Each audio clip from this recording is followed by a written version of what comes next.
Hello friends, ಇವತ್ತಿನ ಸಂಚಿಕೆಯಲ್ಲಿ ಏನಾಯಿತು ಅಂತ ನೋಡ್ಕೊಂಡು ಬರೋಣ ಬನ್ನಿ. ಕೇಶವ ಏನಾದರೂ ಮಾತಾಡು ಅಪ್ಪ ಅಂತಿದ್ಲು. ಸಡನ್ನಾಗಿ ಕಾಲ್ ಬೇರೆ ಕಟ್ಟಾಯಿತು. ಏನಾಗಿರ್ಬೋದು ಅಂತಾನೆ ಮಾಧವ. ಅಣ್ಣ ನೀನೇನು ಟೆನ್ಷನ್ ಮಾಡ್ಕೋಬೇಡ. ಮದುವೆ ಹತ್ರ ಬರ್ತಾ ಬರ್ತಾ ಈ ಹುಡುಗಿರಿಗೆ ಟೆನ್ಷನ್ ಕ್ರಿಯೇಟ್ ಆಗಿರುತ್ತೆ. ಅವರ ಅಪ್ಪ ಅಮ್ಮನ ಬಿಟ್ಟು ಬರ್ತೀವಿ, ಗಂಡ ತನ್ನನ್ನು ಹೇಗೆ ನೋಡ್ಕೋತಾನೋ ಅಂತ ಭಯ ಆಗಿರುತ್ತೆ. ಆ ಸಿಚುವೇಶನ್ನ ಕ್ಲಿಯರ್ ಮಾಡ್ಕೊಳ್ಳೋದಕ್ಕೆ ನಿನಗೊಂದು ಟಾಸ್ಕ್ ಕೊಟ್ಟಿದ್ದಾನೆ ಅಷ್ಟೇ. ಆ ಟೆಸ್ಟ್ನ ನೀನು ಡಿಸ್ಟಿಂಕ್ಷನಲ್ಲಿ ಪಾಸ್ ಮಾಡಿದ್ಯಾ, ತಲೆನೇ ಕೆಡ್ಸ್ಕೋಬೇಡ ಅಂತಾನೆ ಕೇಶವ. ಅದಿರಲಿ ಕೇಶವ, ಇದೆಲ್ಲ ನಿನಗೆ ಹೇಗೆ ಗೊತ್ತು ಅಂತಾನೆ ಮಾಧವ. ಎಕ್ಸ್ಪೀರಿಯನ್ಸು, ವಯಸ್ಸಲ್ಲಿ ನೀನು ನನಗಿಂತ ದೊಡ್ಡವನಿರ್ಬೋದು, ಆದರೆ ಇಂಥ ವಿಷಯದಲ್ಲಿ ನಾನೇ ನಿನಗಿಂತ ದೊಡ್ಡವನು ಅಂತಾನೆ ಕೇಶವ. ಹಾಗಿದ್ರೆ ಬೇರೆ ಏನು ಇರಲ್ಲ ಅಲ್ವಾ ಕೇಶವ ಅಂತಾನೆ ಮಾಧವ.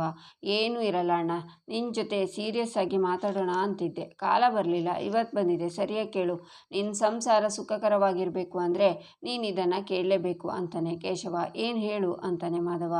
ಆಗಾಗ ಈ ಹುಡುಗಿರು ಅಂದರೆ ಈ ಹೆಂಡ್ತಿರು ನಾನಂದರೆ ನಿನಗೆ ಇಷ್ಟನಾ, ನಾನು ದಪ್ಪ ಆಗಿದ್ದೀನಾ, ಚೆನ್ನಾಗಿ ಕಾಣಿಸ್ತಿಲ್ವಾ, ನನ್ನ ಮೇಲೆ ಪ್ರೀತಿ ಕಡಿಮೆ ಆಗಿದೆಯಾ, ನಾನು ಸತ್ತರೆ ನೀನು ಎಷ್ಟು ಅಳ್ತೀಯಾ, ನಾನು ಸತ್ತರೆ ನೀನು ಬದುಕಿರ್ತೀಯಾ ಅಂತ ವೆರೈಟಿ ಆಗಿ ಕ್ವಶನ್ ಕೇಳ್ತಾರೆ. ಅದಕ್ಕೆ ನಾವು ತಲೆ ಕೆಡಿಸ್ಕೊಳ್ಳೇಬಾರ್ದು. ಇದಕ್ಕೆಲ್ಲ ಒಂದೇ ರಾಮಬಾಣ, ಐ ಲವ್ ಯು ಚಿನ್ನು, ನೀನಂದರೆ ನನಗಿಷ್ಟ, ನಂದೆಲ್ಲ ನಿಂದೆ. ಆಗ ಸಂಸಾರದ ದೋಣಿ ಚೆನ್ನಾಗಿ ಸಾಗುತ್ತೆ. ಆಗ ಪ್ರಳಯ ಬಂದರೂ ಏನೂ ಆಗಲ್ಲ, ಸುನಾಮಿ ಬಂದರೂ ಏನೂ ಆಗಲ್ಲ ಅಂತಾನೆ ಕೇಶವ.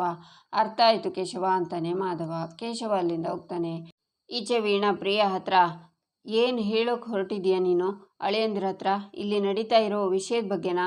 ನಾನು ನಿಮ್ಮಪ್ಪ ನಿನ್ನ ಪಾಲಿಗೆ ಸತ್ತು ಹೋದ್ವೇನೆ, ತೆಗ್ದು ಬಾರಿಸ್ಬಿಡ್ತೀನಿ ಕತ್ತೆನ ತಂದು. ನಿನ್ನ ಮದುವೆ ಒಂದು ಚೆನ್ನಾಗಾಗಲಿ ಅಂತ ನಿಮ್ಮ ಅಪ್ಪ ನಾನು ಪಡಬಾರ್ದು ಪಾಡೆಲ್ಲ ಪಡ್ತಿದ್ದೀವಿ. ನೀನು ಸತ್ಯವಂತ ಆಗೋಕ್ಕೆ ಹೊರಟಿದ್ಯಾ? ಇನ್ನೊಂದು ಸಲ ನಿನ್ನ ತಲೆಯಲ್ಲಿ ಇಂಥ ಯೋಚನೆ ಬಂದರೆ ಸಿಗ್ದು ತೋರಣ ಕಟ್ಬಿಡ್ತೀನಿ, ಹುಷಾರ್ ಅಂತಾರೆ ವೀಣಾ. ಅಲ್ಲಮ್ಮ, ಅದು ಮಾಧವ ಅವರಿಗೆ ಅಂತ ಪ್ರಿಯ ಹೇಳುವಾಗ, ಮುಚ್ಚೆ ಬಾಯಿ, ಅಲ್ಲಿ ಸಾಲದವ್ರ ಕಾಟ. ಹೇಗಾದರೂ ಮಾಡಿ ಬೀಗರು ಬರೋಕ್ಕೂ ಮುಂಚೆ ಅವರನ್ನು ಕಳಿಸೋಣ ಅಂದರೆ ಇಲ್ಲಿ ನಿನ್ನ ರಾಮಾಯಣ ಬೇರೆ.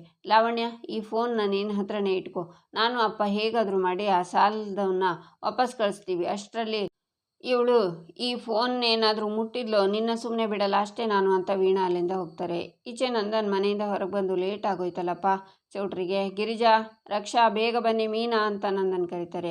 ಬಂದೇರಿ ಅಂತ ಗಿರಿಜಾ ಬರ್ತಾರೆ. ಏನಮ್ಮ ಲೇಟ್ ಆಯಿತು, ಹೊರಪೂಜೆಗೆ ಹೋಗೋದು ಯಾವಾಗ ನಾವು ಅನ್ನುವಾಗ ಸೂರ್ಯಕಾಂತ್ ಕಾರನ್ನು ನೋಡಿ, ಕಾರನ್ನು ಹೀಗೆ ನಿಲ್ಲಿಸಿದ್ದಾರೆ, ನಾವು ಹೇಗೆ ಹೋಗೋದು ಅಂತಾರೆ ನಂದನ್. ಅಪ್ಪ ಬೇಕು ಅಂತಲೇ ಕಾರ್ ಅಡ್ಡ ನಿಲ್ಲಿಸಿದ್ದಾರೆ ಅನಿಸುತ್ತೆ, ಇವನದ್ದು ಯಾವಾಗಲೂ ಇದೇ ಕೆಲಸ ಆಯಿತು ಅಂತಾನೆ ಕೇಶವ.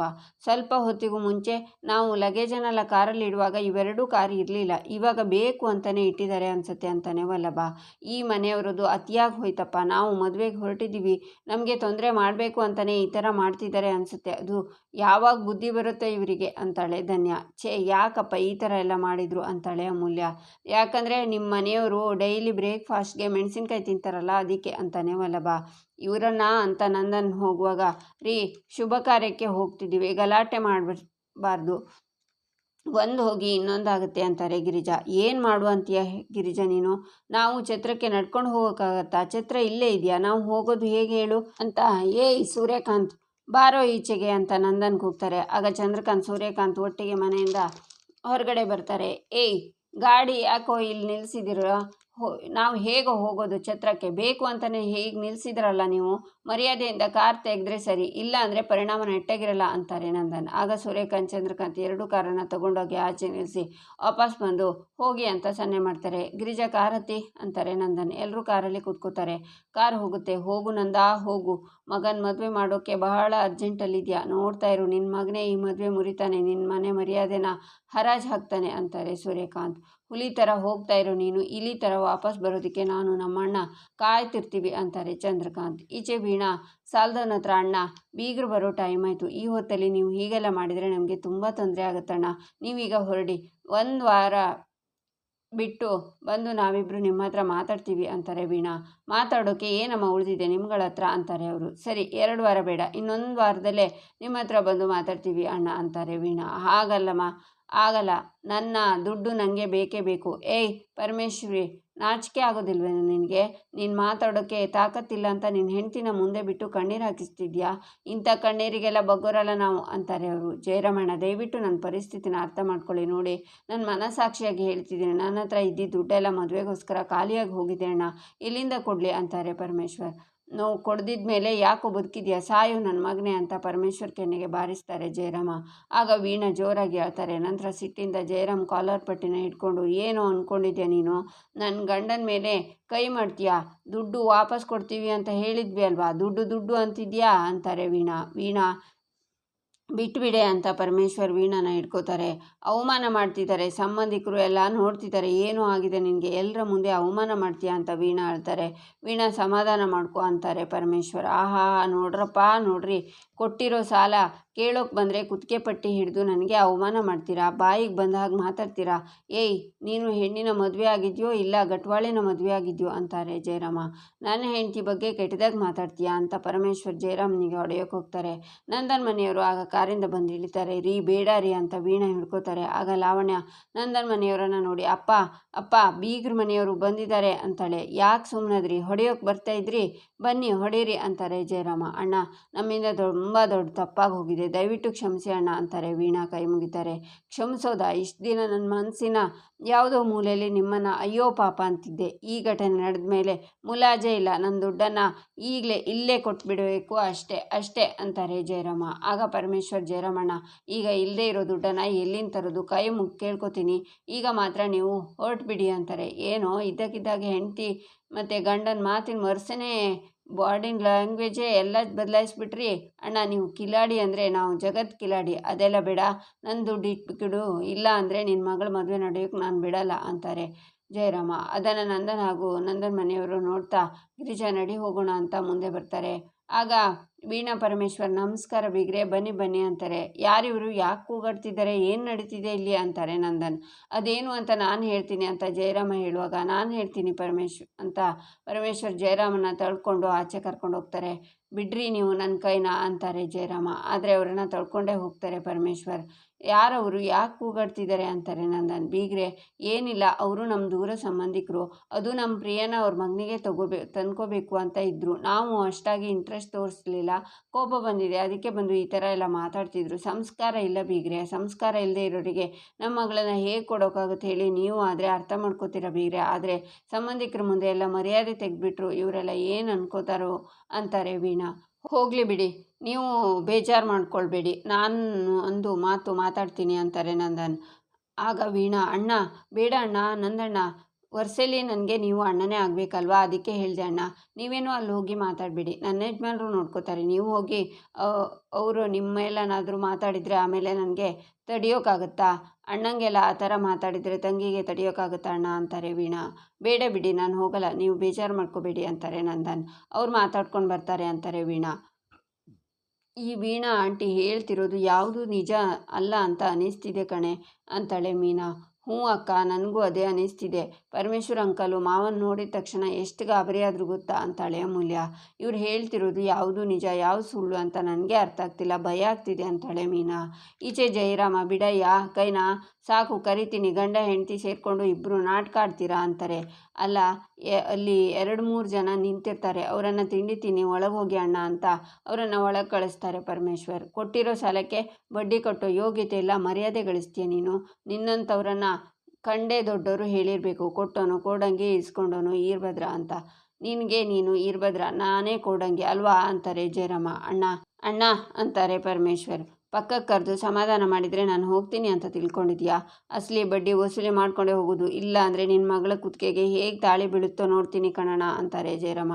ಅಣ್ಣ ನಿಮ್ಮ ಸಿಟ್ಟು ಏನು ಅಂತ ನನಗೆ ಗೊತ್ತಣ್ಣ, ಅಣ್ಣ ತಪ್ಪೆಲ್ಲ ನಂದೇ ಅಣ್ಣ, ನಾನು ಮಾಡಿರೋ ತಪ್ಪಿಗೆ ನನ್ನ ಹೊಡೀರಿ ಬಡೀರಿ, ನನ್ನ ಸಾಯಿಸ್ಬಿಡಿ ಅಣ್ಣ, ಆದರೆ ಸಾಯೋಕ್ಕೂ ಮುಂಚೆ ನನ್ನ ಮಗಳ ಮದುವೆ ಮಾಡಿ ಸತ್ತೋಗ್ತೀನಿ ಅಣ್ಣ, ದಯವಿಟ್ಟು ನನ್ನ ಮಾತು ಕೇಳಿ ಅಂತ ರೇ ಪರಮೇಶ್ವರ್. ಅಬ್ಬಬ್ಬಾ ಏನಯ್ಯ ನೀವು ಗಂಡ ಹೆಂಡ್ತಿರು, ಸಾಲ ಕೇಳೋಕೆ ಬಂದರೆ ದಡ ಅಂತ ಕಣ್ಣೀರು ಹರಿಸ್ತಿರಲ್ಲ, ಈ ಕಣ್ಣೀರಿಗೆಲ್ಲ ಜಗ್ಗೋ ಮಗ ನಾನಲ್ಲ ಅಂತಾರೆ ಜಯರಾಮ. ಅಣ್ಣ ನನ್ನ ನಂಬಿ, ನಾನು ನಾಟಕ ಮಾಡ್ತಿಲ್ಲ, ಸತ್ಯವಾಗ್ಲೂ ಹೇಳ್ತಿದ್ದೀನಿ, ನಿಮ್ಮ ದುಡ್ಡನ್ನು ನಾನು ಖಂಡಿತವಾಗ್ಲೂ ವಾಪಸ್ ಕೊಡ್ತೀನಿ, ನನ್ನ ನಂಬಿ ಅಂತಾರೆ ಪರಮೇಶ್ವರ್. ನನ್ನ ದುಡ್ಡನ್ನು ನಾನು ವಸೂಲಿ ಮಾಡಿಕೊಂಡೇ ಹೋಗೋದು, ನಮ್ಮ ಹುಡುಗರನ್ನ ಕರೆಸ್ತೀನಿ ಬಂದು ಛತ್ರಕ್ಕೆ ನುಗ್ಗಿ ಇರೋಬ್ಬರ ಸಾಮಾನೆಲ್ಲ ಎತ್ತಿ ಆಚೆ ಬಿಸಾಕ್ತಾರೆ, ಅದು ಹೆಂಗೆ ಮದುವೆ ಮಾಡ್ತಿರೋ ನಾನು ನೋಡ್ತೀನಿ ಅಂತ ನಂಬರ್ ಒತ್ತುತ್ತಾರೆ ಜಯರಾಮ್. ಆಗ ಪರಮೇಶ್ವರ್ ಅವ್ರ ಕೈನ ಹಿಡ್ಕೊಂಡು, ಅಣ್ಣ ಇತ್ತೀಚೆಗೆ ನೀವು ನಿಮ್ಮ ಮಗಳ ಮದುವೆ ಮಾಡಿದ್ರಿ ಅಣ್ಣ, ಒಬ್ಬ ಹೆಣ್ಣು ಎತ್ತೋರು ಮಗಳ ಮದುವೆ ಮಾಡೋಕ್ಕೆ ಎಷ್ಟೆಲ್ಲ ಸಮಸ್ಯೆ ಅನುಭವಿಸ್ತಾರೆ ಪಾಡ್ಪಡ್ತಾರೆ ಅಂತ ನಿಮಗೂ ಗೊತ್ತಣ್ಣ, ದಯವಿಟ್ಟು ನಿಮ್ಮ ಕೈ ಮುಗಿದು ಕೇಳ್ಕೊತೀನಿ, ಮದುವೆ ನಿಲ್ಲಿಸಿ, ಛತ್ರನ ಸ್ಮಶಾನ ಮಾಡಬೇಡಿ ಅಂತಾರೆ ಪರಮೇಶ್ವರ್. ಬಿಡಯ್ಯ ಕೈನ, ನನ್ನ ಮಗಳ ಮದುವೆನ ನನ್ನ ಸ್ವಂತ ದುಡ್ಡಲ್ಲಿ ಅದ್ಧೂರಿಯಾಗಿ ಮಾಡೀವ್ನಿ. ನಿನ್ನಂಗೆ ಯಾರ್ದೋ ದುಡ್ಡಲ್ಲಿ ಶೋಕಿ ಮಾಡಲಿಲ್ಲ ಕಣಯ್ಯ ಅಂತಾರೆ ಜಯರಾಮ. ಏನು ಮಾಡೋದು ಅಂತ ಪರಮೇಶ್ವರ್ ಅವ್ರ ಕಾಲನ್ನು ಗಟ್ಟಿಯಾಗಿ ಇಟ್ಕೊಂಡು, ಅಣ್ಣ ನಿಮ್ಮ ಕಾಲು ಹಿಡಿದು ಬಿಡ್ಕೋತೀನಿ, ಇದು ನನ್ನ ಮಗಳ ಜೀವನದ ಪ್ರಶ್ನೆ ಅಣ್ಣ. ಎಷ್ಟೋ ಸಂಬಂಧಗಳು ತಪ್ಪೋಗಿದೆ, ಈ ಸಂಬಂಧ ಮದುವೆವರೆಗೂ ಬಂದಿದೆ ಅಣ್ಣ. ಇದೇನಾದರೂ ಮುರಿದೋದ್ರೆ ನಾನು ನನ್ನ ಹೆಂಡತಿ ಮಕ್ಕಳು ಸಾಯ್ಬೇಕಾಗತ್ತಣ್ಣ. ಅಣ್ಣ ಮದುವೆನೂ ಸಾಲ ಮಾಡೇ ಮಾಡ್ತಿದ್ದೀನಣ್ಣ, ದಯವಿಟ್ಟು ನನ್ನ ಮಾತನ್ನು ನಂಬಿ, ನಿಮ್ಮ ಸಾಲನ ವಾಪಸ್ ಕೊಟ್ಟೇ ಕೊಡ್ತೀನಿ ಅಂತ ಅಳ್ತಾರೆ ಪರಮೇಶ್ವರ್. ಏಳಯ್ಯ ಅಂತಾರೆ ಜಯರಾಮ. ಅಣ್ಣ ನಾನು ಮೋಸಗಾರನೇ ಅಂತ ಪೋಸ್ಟಲ್ಲಿರೋ ಪ್ರಿಯ ಫೋಟೋ ತೋರಿಸ್ತಾ, ನೋಡಿ ಅಣ್ಣ ನನ್ನ ಮಗಳ ಮುಖ ನೋಡಿ, ನಾವು ಮಾಡಿರೋ ತಪ್ಪಿಗೆ ಅವಳ್ಯಾಕೆ ಸರ್ ಶಿಕ್ಷೆ ಅನುಭವಿಸ್ಬೇಕು, ಅವಳೇನು ಸರ್ ಶಿಕ್ಷೆ ಅನುಭವಿಸಿದ್ದಾಳೆ, ದಯವಿಟ್ಟು ಕೈ ಮುಗಿದು ಈ ಮದುವೆ ನಿಲ್ಲಿಸ್ಬಿಡಿ ಅಂತ ಅವ್ರ ಕಾಲನ್ನು ಮತ್ತೆ ಇಟ್ಕೋತಾರೆ ಪರಮೇಶ್ವರ್. ಮೊದಲನೇ ಸಲ ನೀನು ಕಣ್ಣೀರಲ್ಲಿ ಕಲ್ಮಶ ಇಲ್ಲ ಅಂತ ತಿಳ್ಕೊತೀನಿ. ಆಯಿತು, ನಿನಗೆ 1 ವಾರ ಟೈಮ್ ಕೊಡ್ತೀನಿ, ಅಷ್ಟರಲ್ಲಿ ನನ್ನ ಅಸಲಿ ಬಡ್ಡಿ ಎಲ್ಲ ನನ್ನ ಕೈ ಸೇರಬೇಕು, ಅರ್ಥ ಆಯ್ತಾ ಅಂತಾರೆ ಜಯರಾಮ್. ನಿಜವಾಗ್ಲೂ ತೀರಿಸ್ತೀನಿ ಅಣ್ಣ, 1 ನಿಮಿಷ ಅಂತ ಅವರನ್ನು ತಬ್ಕೊಂಡು, ನಿಮ್ಮ ಋಣನ ನಾನು ತೀರ್ಸೋಕ್ಕಾಗಲ್ಲ ಅಣ್ಣ, ತುಂಬ ಥ್ಯಾಂಕ್ಸ್ ಅಂತಾರೆ ಪರಮೇಶ್ವರ್. ಜಯರಾಮ್ ಅಲ್ಲಿಂದ ಹೋಗ್ತಾರೆ. ಈಚೆ ಸೂರ್ಯಕಾಂತ್ ಚಂದ್ರಕಾಂತ್ ಕಾರಲ್ಲಿ ಬರುವಾಗ ಎದುರುಗಡೆ ಸುಕನ್ಯಾ ಅಡ್ಡ ಬರ್ತಾಳೆ. ಸೂರ್ಯಕಾಂತ್ ಬ್ರೇಕ್ ಹಾಕ್ತಾರೆ. ಅಯ್ಯೋ ನಿನ್ನ ಅಂತ ಚಂದ್ರಕಾಂತ್ ಕಾರಿಂದ ಇಳಿಯುವಾಗ, ಚಂದ್ರು 1 ನಿಮಿಷ, ಇದು ಯಾರು ಗೊತ್ತಾಯ್ತೇನಾ, ಮಾಧವನ ಹಳೆ ಪ್ರೇಯಸಿ ಅಂತಾರೆ ಸೂರ್ಯಕಾಂತ್. ಸಾರಿ ಸರ್, ಗೊತ್ತಾಗಲಿಲ್ಲ, ಸಾರಿ ಅಂತಾಳೆ ಸುಕನ್ಯಾ. ಹೌದಣ್ಣ, ಇದೇನಿದು, ನಾವೇ ಅವಳನ್ನು ಹುಡ್ಕೊಂಡು ಹೋಗಬೇಕು ಅಂತಿದ್ವಿ, ಅವಳೇ ನಮ್ಮ ಎದುರಿಗೆ ಬರ್ತಿದ್ದಾಳೆ ಅಂತಾರೆ ಚಂದ್ರಕಾಂತ್. ಇದನ್ನೇ ಕಾಲದ ಆಟ ಅಂತ ಹೇಳೋದು ಚಂದ್ರು. ಆ ನಂದನ್ಗೆ ಪಾಠ ಕಲಿಸೋದಕ್ಕೆ ಕಾಲನೇ ಕಾಯ್ತಿದೆ, ಅವನ ಅಹಂಕಾರನ ಮುರಿಯೋದಕ್ಕೆ ನಮಗೆ ಅವಕಾಶ ಕೊಡ್ತಾ ಇದೆ ನೋಡು ಅಂತಾರೆ ಸೂರ್ಯಕಾಂತ್. ಹೌದು ಅಣ್ಣ, ಈಗಲೇ ಇವಳನ್ನು ನಮ್ಮ ಜಾಗಕ್ಕೆ ಕರ್ಕೊಂಡು ಹೋಗಿ ಚೆನ್ನಾಗಿ ಬ್ರೈನ್ ವಾಶ್ ಮಾಡಬೇಕು ಅಂತಾರೆ ಚಂದ್ರಕಾಂತ್. ಈಚೆ ವೀಣಾ ಲಾವಣ್ಯ ಹತ್ರ, ಅಳೇಂದ್ರು ಬಂದಿದ್ದಾರೆ ಅಂತ ಹೇಳು, ಅಕ್ಕ ರೆಡಿ ಆದ್ಲ ನೋಡು ಹೋಗು ಅಂತಾರೆ. ಲಾವಣ್ಯ ಹೋಗ್ತಾಳೆ. ಅಯ್ಯೋ ನಾವಿನ್ನೂ ಇಲ್ಲೇ ಮಾತಾಡ್ತಿದ್ದೀವಿ, ಹೋಗೋಣ ಬನ್ನಿ ಅಂತಾರೆ ವೀಣಾ. 1 ನಿಮಿಷ ಆಂಟಿ, ಇನ್ನೂ ಅಂಕಲ್ ಬರಲೇ ಇಲ್ಲ, ಅವರು ಬರಬೇಕಲ್ವಾ ಅಂತಾಳೆ ಧನ್ಯ. ಅವರು ಮಾತಾಡಿ ಅವರಿಗೆ ಸಮಾಧಾನ ಮಾಡಿ ಬರ್ತಾರಮ್ಮ. ಅಳೇಂದ್ರೆ ನೀವು ಯಾಕೆ ಸಪ್ಪಗಿದ್ದೀರಾ, ಬಂದಿದ ತಕ್ಷಣ ಈ ಜಗಳ ಎಲ್ಲ ನೋಡಿ ಬೇಜಾರಾಯ್ತಾ, ಒಂದು ಒಳ್ಳೆ ಕೆಲಸ ಮಾಡ್ತೀವಿ ಅಂದರೆ ಈ ಥರ ಹಾಳು ಮಾಡೋಕ್ಕೆ 1000 ಜನ ಬರ್ತಾರೆ, ಸಮಾಜನೇ ಹಾಗೆ, ನೀವೇನು ಬೇಜಾರು ಮಾಡ್ಕೋಬೇಡಿ ಅಳೇಂದ್ರೆ, ಎಷ್ಟು ಚೆನ್ನಾಗಿ ಕಾಣ್ತಿದ್ದೀರಾ ಗೊತ್ತಾ ನನ್ನ ಮುದ್ದು ಅಂತಾರೆ ವೀಣಾ. ಇಲ್ಲ ಅತ್ತೆ, ನಾವು ಯಾವುದರ ಬಗ್ಗೆನೂ ತಲೆ ಕೆಡಿಸ್ಕೊಂಡಿಲ್ಲ, ನೀವೇನು ಅಂದ್ಕೋಬೇಡಿ ಅಂತಾನೆ ಮಾಧವ. ಆಗ ಪರಮೇಶ್ವರ್ ಬಂದು, ವೀಣಾ ಅವರನ್ನು ಅನ್ನುವಾಗ, ರೀ ಅವರನ್ನು ಕಳಿಸ್ಕೊಟ್ಟು ಬಂದ್ರಾ, ಅವ್ರ ಮಗನಿಗೆ ನಮ್ಮ ಮಗಳನ್ನು ಕೊಟ್ಟಿಲ್ಲ ಅಂತ ಎಷ್ಟು ಗಲಾಟೆ ಮಾಡಿದ್ರು ಅಲ್ವಾ, ಸರಿಯಾಗಿ ಹೇಳಿದ್ರಾ ಅಂತಾಳೆ ವೀಣಾ. ಹೌದು ವೀಣಾ, ಸರಿಯಾಗಿ ಹೇಳಿ ಕಳಿಸಿದ್ದೀನಿ, ಆದರೂ ಅವರಿಗೆ ನಮ್ಮ ಮೇಲೆ ಸ್ವಲ್ಪ ಬೇಜಾರಿದೆ, ಮದುವೆಗೇನು ತೊಂದರೆ ಮಾಡಲ್ಲ ಅಂತ ಹೇಳಿದ್ದಾರೆ, ನೀನೇನು ಚಿಂತೆ ಮಾಡಬೇಡ ಅಂತಾರೆ ಪರಮೇಶ್ವರ್. ನಮ್ಮ ಅಣ್ಣ ಅತ್ತಿಗೆ ಕಾಲಿಟ್ಟಿದ ತಕ್ಷಣ ಬೆಟ್ಟದಂಥ ಕಷ್ಟ ಮಂಜಿನಂತ ಕರಗೋಯ್ತು, ಮುಂದಿದ್ದು ಅಂತಾರೆ ವೀಣಾ. ಮಾಧವನಿಗೆ ನಂದನ್ಗೆ ಹಾರಣ ಹಾಕ್ತಾರೆ ಪರಮೇಶ್ವರ್. ನಂದನ್ ಪರಮೇಶ್ವರ್ಗೆ ಹಾರ ಹಾಕ್ತಾರೆ. ವೀಣಾ ಗಿರಿಜಾ ವೀಣಾಗೆ ಹಾರ ಹಾಕ್ತಾರೆ. ನಂತರ ಹೂವನ್ನು ಮಾಧವನ ಮೈ ಮೇಲೆ ಚೆಲ್ತಾ ಒಳಗಡೆ ಕರ್ಕೊಂಡು ಹೋಗ್ತಾರೆ. ಈಚೆ ಚಂದ್ರಕಾಂತ್ ಸೂರ್ಯಕಾಂತ್ ಸುಕನ್ಯಾ ಹತ್ರ ಬರ್ತಾರೆ. ನನ್ನ ಬಗ್ಗೆ ನಿಮಗೆ ಹೇಗೆ ಗೊತ್ತು ಅಂತಾಳೆ ಸುಕನ್ಯಾ. ನನಗೆ ನೀವ್ಯಾರು ಅಂತಲೂ ಗೊತ್ತು, ನಿನ್ನ ಮಾಧವನ ಪ್ರೀತಿ ಬಗ್ಗೆನೂ ಗೊತ್ತು ಅಂತಾರೆ ಚಂದ್ರಕಾಂತ್. ಅಂಕಲ್ ಅದೆಲ್ಲ ಮುಗ್ದೋಗಿರೋ ಕತೆ ಅಂತಾಳೆ ಸುಕನ್ಯಾ. ಹಾಗಂತ ನೀನು ಅಂದ್ಕೊಂಡಿದ್ಯಾ ಕಣಮ್ಮ, ಈಗಲೂ ಮಾಧವನಿಗೆ ನೀನ ಮೇಲೆ ಬೆಟ್ಟದಷ್ಟು ಪ್ರೀತಿ ಇದೆ ಅಂತಾರೆ ಸೂರ್ಯಕಾಂತ್. ಏನು ಹೇಳ್ತಿದ್ದೀರಾ ನೀವು ಅಂತ ಸುಕನ್ಯಾ ಅಂದಾಗ, ಅವನಿಗೆ ಇಷ್ಟ ಇಲ್ಲ ಅಂದರು ಅಪ್ಪನ ಬಲವಂತಕ್ಕೆ ಈ ಮದುವೆಗೆ ಒಪ್ಪಿದ್ದಾನೆ ಅಂತಾರೆ ಸೂರ್ಯಕಾಂತ್. ಇಲ್ಲ ಮಾಧವ, ಈ ಮದುವೆ ಆಗೋಕ್ಕೆ ನಾನು ಬಿಡಲ್ಲ, ಈ ಸಲ ನಿಮ್ಮ ಅಪ್ಪನ ಹತ್ರ ಮಾತಾಡಿ ನಾನೇ ಈ ಮದುವೆಗೆ ಒಪ್ಪಿಸ್ತೀನಿ ಅಂತಾಳೆ ಸುಕನ್ಯಾ. ಇಲ್ಲಿಗೆ ಈ ಸಂಚಿಕೆ ಮುಕ್ತಾಯವಾಗುತ್ತೆ. ಮುಂದಿನ ಸಂಚಿಕೆಗಾಗಿ ನಮ್ಮ ಚಾನಲನ್ನು ನೋಡಿ, ಸಬ್ಸ್ಕ್ರೈಬ್ ಮಾಡಿ, ಲೈಕ್ ಮಾಡಿ, ಸಪೋರ್ಟ್ ಮಾಡೋದನ್ನು ಮರಿಬೇಡಿ.